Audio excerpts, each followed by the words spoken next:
Hey there, welcome to the second episode of What's New Wednesday for April 15th, 2020. We've got some interesting developments to cover, so let's get right into it.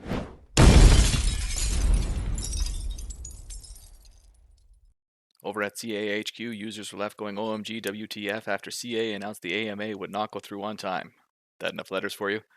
On a happier note, it did go through this Tuesday or yesterday if you're watching this on time.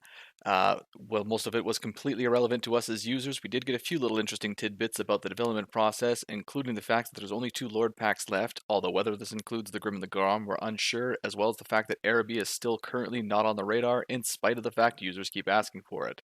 And the highlight of the whole AMA for me, they did address why they did this on Reddit, although the answer kind of sucks. Simply because most of them are on Reddit.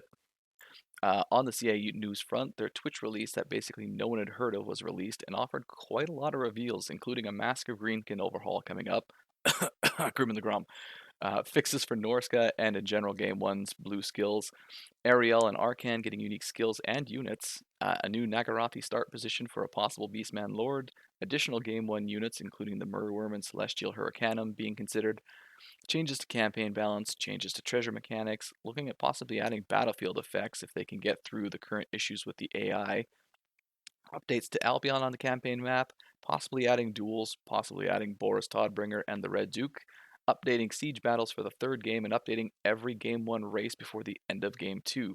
I want to make a huge shout out for John Kimball for posting this to the forums, as well as going over the bullet points so we didn't have to watch a 2-hour Twitch stream. We are going to take a deeper dive into what this means next week, so stay tuned for that.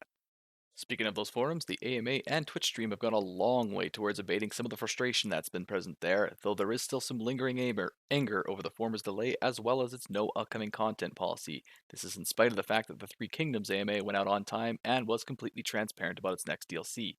Beyond that, both bits of content have gotten more traffic than I can possibly cover though, so head on over there yourself and take a gander at all the conversations. There's some pretty good stuff to be had.